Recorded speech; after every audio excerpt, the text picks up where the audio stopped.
Writer's Dream. This is a show where authors are able to talk about how they write their books, how they publish their books, and how they market their books. Uh, you can find us on YouTube. Just look for my name, Linda Maria Frank. I am the author of Annie Tillery Mysteries.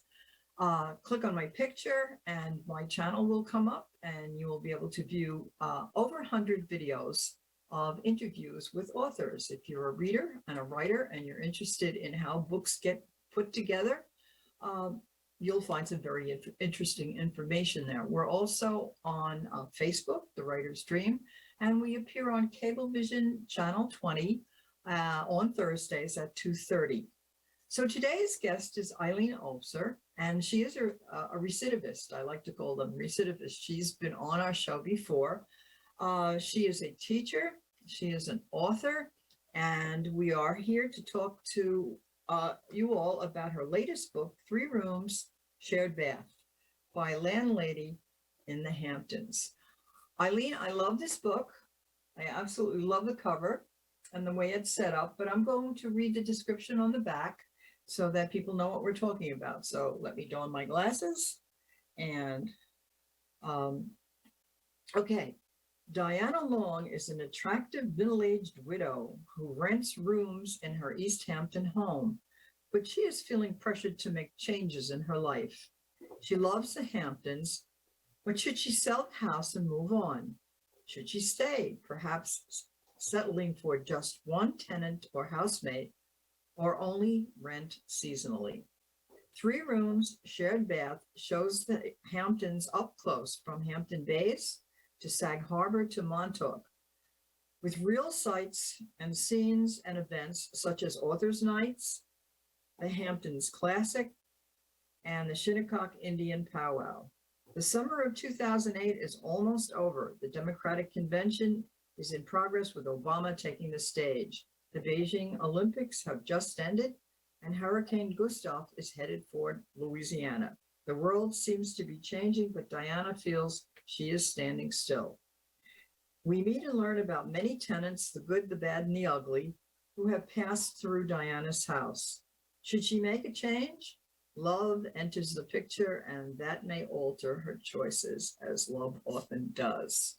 Okay, Eileen, tell us about living in East Hampton and how it has inspired you. Well, I have lived here for 46 years.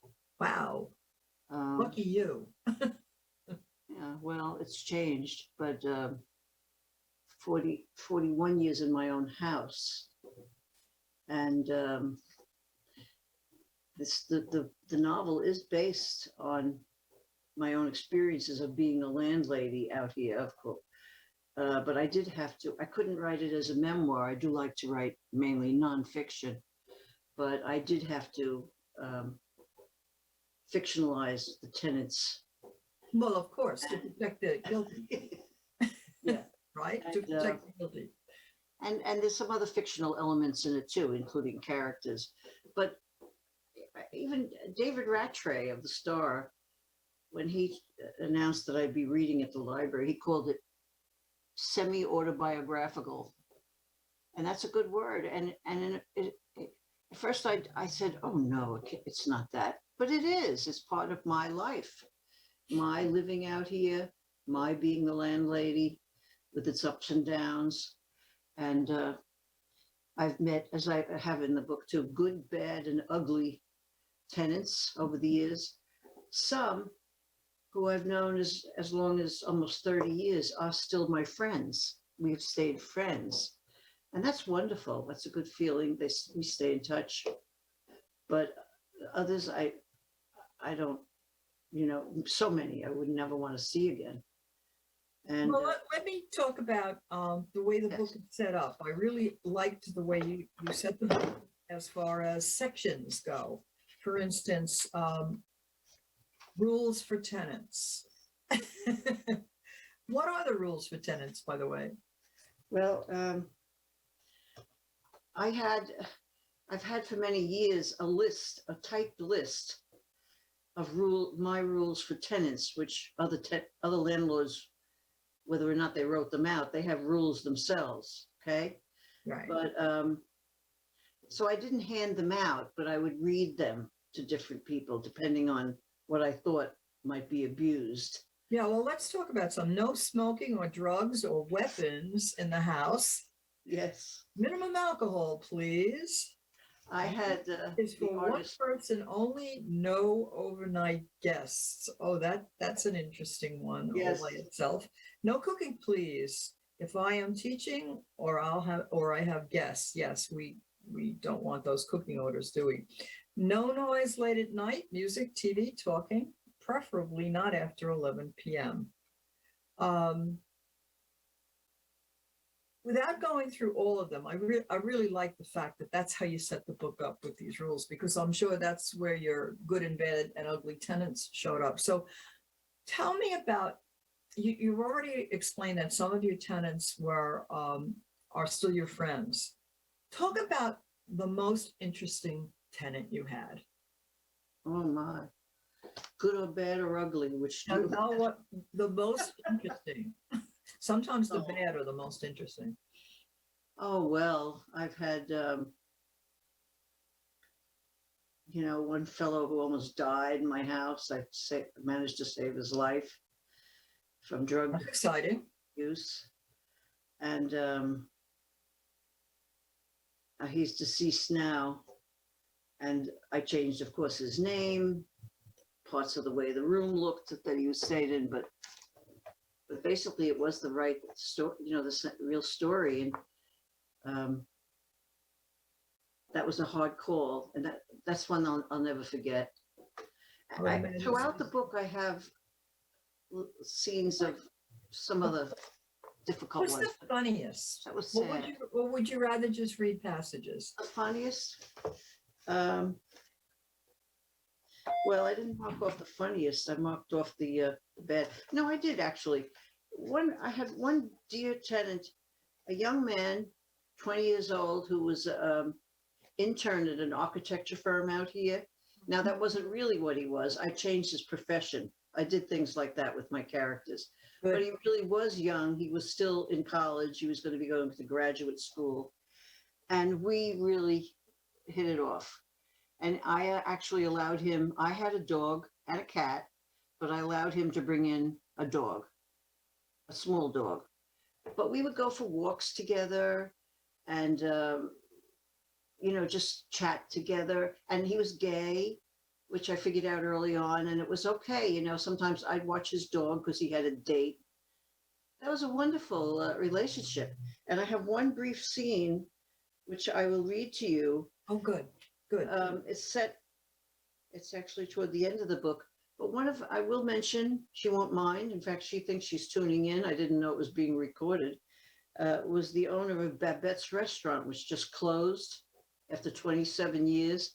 Before she and her husband opened that restaurant, they were coming down from upstate to stay at my house while they were deciding where to stay, where to open a restaurant.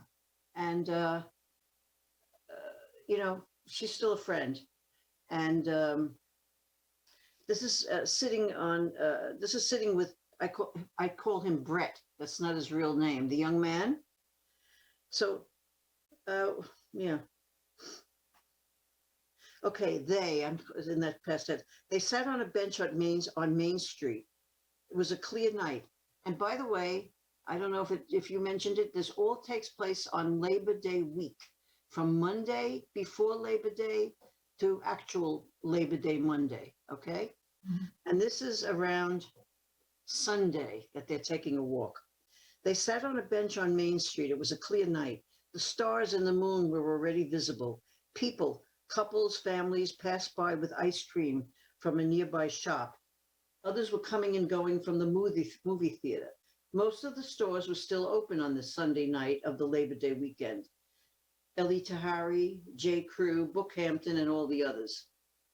The tourists would soon be gone. The shops would reduce their hours, and some would close their doors until next spring. So anybody from East Hampton recognizes that method that we have out here. One more short piece. The summer went so fast, Brett said. Can you believe it? How am I going to replace you? Diana held his arm. Now, Diana's in her mid-50s, and it doesn't matter. They're like they're buddies. I think you should quit school and stay here. I've thought about it, he told her, but I decided I should finish my degrees. That way I'll be employable in case you flip out due to all your bad tenants and need me to support you. She reached over to kiss his cheek. Anyway, then she goes on about maybe getting a job or something, but that's just shows the rapport they had together. I hope that shows that. You know, I think having people live in your house, you know, your house is not set up like a hotel. They're living in your house, sleeping in a bedroom, using your kitchen. And I think that it's very important to have some sort of relationship. You either have no relationship with them, or you have to have some sort of relationship. Okay, so what was the worst one? What was the craziest? The one that when people read this book, they're going to remember. Well, it's hard for me to pinpoint one because there were a number of them. Pick one.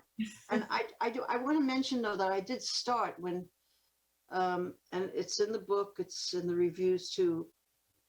Wait, may I read from this so that I clarify what, you know, then I'll get to the bad one. Okay. Diana makes an effort to be happy. She chooses it. And mind you, there's plenty to be sad and angry about. Losing her husband and life partner in an awful bout of pancreatic cancer, for one. In her, you know, this is early on. She has kids, but they live far away. Nonetheless, she remains defiantly positive. He likes that I really captured East Hampton, among other things. Whether it be on a simple stroll down Newtown Lane with an old friend, or enjoying dessert at Titanuova, or a trip to Maidstone Park, Diana takes time to appreciate it all and often pronounces her gratitude at being alive in the Hamptons.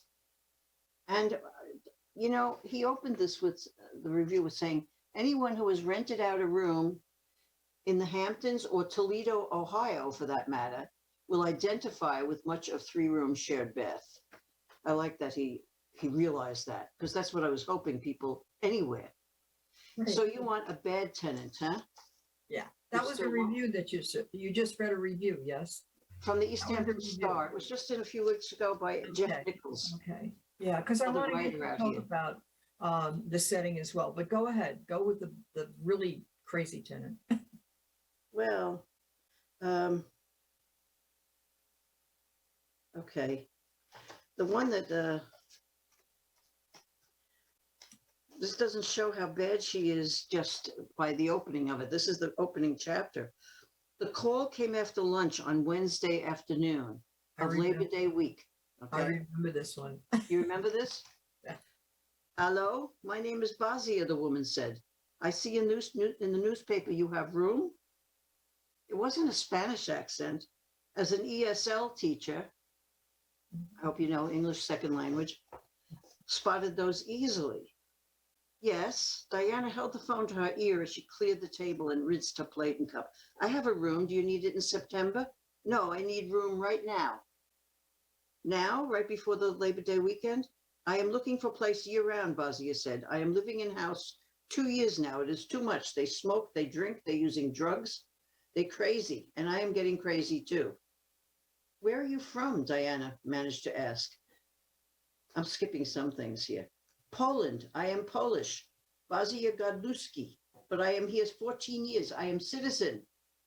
Amazing. So many years in the US and she still hadn't lost that thick accent. Diana wondered about her vocabulary skills. But no, she wasn't asking her to teach better English. She just wanted to find a room. Do you have a job out here, Bazia? A standard question as in, can you afford the rent? Yes, I am a massage therapist at Spa in Sag Harbor. I know trouble. I don't drink or smoke. I am very clean and quiet. They all said this, more or less. I'm quiet. I'm clean. I can pay the rent on time. After the tenants moved in, a different story began to unfold. In their minds, they probably were clean, quiet, and cooperative.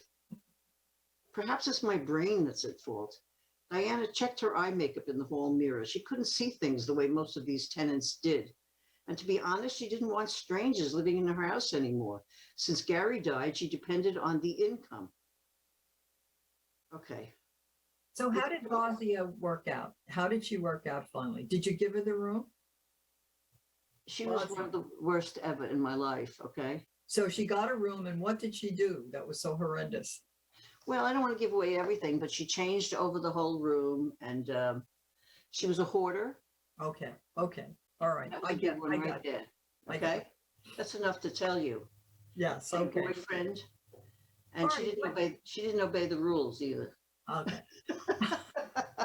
So I'd like to get onto setting because I just think that that whole area that you're talking about, Sag Harbor, Montauk Point, the Hamptons, it's so beautiful. Oftentimes, those of us who live in Nassau County venture out east. And when we do, we always make the same comment. It's like going to a different state. It's completely different from any other place on Long Island and probably in New York State. So I'm sorry about the phone. So tell us a little bit about one of the settings at least. Well, I will tell you about Maidstone Park. Are you familiar with that? I've been there, yes. Okay. So, and this was drawn from my own life because I had a dog for 14 years named Charlie, who I named after Steinbeck's dog. I even wrote about him, My Travels with Charlie. Yes. Mm-hmm. So Charlie and I used to walk down at Maidstone Park. It was his exercise and mine. So in this case, I have Diana walking her dog down in Maidstone Park. Mm-hmm. And not, before I wound up putting that in this book, I went down to Maidstone Park more than once just to check out again every detail of it and make sure I had the right names of all the fauna and flora and fauna. And then I remembered from that fishermen would be fishing in the inlet in the water, but I wanted to make sure about that because I didn't want somebody to catch me. So I actually went to one of the main people who would know this, and local people would know, one of the Lester brothers. They are the commercial fishermen out here. Mm-hmm. I went right to where they sell their fish, and I got him when he was coming home from, and sure enough, he told me, he said, oh yeah, there's still fish down there. He told me, and I feel every writer should do that. Make sure that you know what you're Exactly. Well, I think that's the beauty of, you can make your setting, and I think you've done that. You can make your setting a character. It's an actual character that when you're reading the book, you get a feeling for the place, and it comes alive for people. And I think that's really very important in this book. So Yes. Let's talk a little bit. We have about 8 minutes left. Let's talk a little bit about how you published the book. So you don't want me to, well, okay, I don't have to read Maidstone, but people will read it and recognize it, and which Jeff Nichols really appreciated that too, the reviewer. It was also reviewed in all the press papers, East Hampton, Southampton Press, and the Sag Harbor Express by Tom Clavin, another nice, good writer out here, you know. It was a shorter review, but anyway, I'm glad it's been reviewed in the local papers. And what did you ask me? I asked you about how you published your. Oh, well, let me first of all, I wrote this back in the fall of 2008. I drafted it. I was in the MFA program at Stony Brook, Southampton. I went back at a later age and got my degree. And it was supposed to write a short novel, which I did. It was about 90 pages. But I did a lot of work on it after that, you know, put it back and forth. And I decided somewhere along the line to set it in 2008. I wanted more setting in it. I wanted a period of time. And had I known about the pandemic and I was writing it this year, it would probably be a different kind of writing that I did because of everything that's happened out here. But as I said, and I think you said that all these landmarks, restaurants, everything are real, including the details of the convention, which I have in the book. Anyway, so how? I wrote this. I had about 4 people I respect who read the book Mhm. with time, criticized it, and I got good criticism in the at the college too, at Stony Brook. Mhm. And so between all that and going through it eventually, and then adding 2008, adding some other thing, which we all do, writers, I decided it was ready. And I reached out to 2. I figured it's local. I should have a local publisher. Mhm. 2 local publishers, and they both said no, which is not unusual either for writers, right? No, no. But then I reached out to my publisher, Sunbury Press, who are in Pennsylvania. And after my Only You, which I was on your program with my memoir, Only You, about my childhood, my first 20 years, Mhm. that was published by Oak Tree Press. But what happened around 2017 or whatever, the publisher got ill. Eventually she died. The company folded. And Lawrence, Noah, the publisher of Sunbury, stepped up through another writer from Oakview and republished Only You. He reissued it. So when this one came, I sent him a couple of notes. I didn't hear back from him. But then I sent maybe the 3rd note, and he got back to me and he said, Eileen, we want to do this book. Oh, So it was published by Sunbury Press. Mm-hmm. And as Are they small press? no, they have quite a few writers and prize-winning authors too. I'm very pleased Right. That's with good. what the monthly newsletter, and I'm all over the place. Mhm. And at the end of Jeff's review, he put the publisher Sunbury Press of Mechanicsburg, Pennsylvania, where I have never been, but it's I know where that is. you do? Okay. Yep. Had the nerve to enter into this genre, and I think by genre he means this area that is so far away from Pennsylvania. And I'm happy to report that 3-room shared bath holds its own with the best of them. So that's a really good, Wonderful review. wonderful feeling. That is a wonderful review. And where can we find your books? It's in all the bookstores out here. It's in What are the Bookhampton, names of them? Sag Harbor Books, Southampton Books, Canios. Romany Cremorse's gallery has some books over there. It's on Amazon. Yes. And I think it's on the other sites too, the other book sites where your books, I'm sure, are available too, including Barnes and Noble. If they don't have it, they'll order it, And also, tell us about how you get the story out there. I know how you do it, but I think people would be interested in how you are able to talk about your book. Well, it hasn't been easy this year for any writer because of the pandemic. Because so many places are not libraries even are not scheduling author events. I did speak and in person and on Zoom at the East Hampton Library, and I'm very happy about that. I was at Canios, and what do we do there? But have an outdoor in November outside in the sidewalk, speaking, and I couldn't even read, signing books. At least people bought books. And then the Romany Cremorse Gallery, which is in Sag Harbor, and we had a nice little garden in the garden too. People don't want to be indoors still, in so many places. So I'm still working on it, but instead of getting crazy, worried about it, this thing, I'm just going to, right through the winter and spring, I'm just going to promote it in different ways. I have plans, I want to be at a few more libraries, and I have a radio interview, I believe, coming up. And so that's what I'm doing. I believe we have to.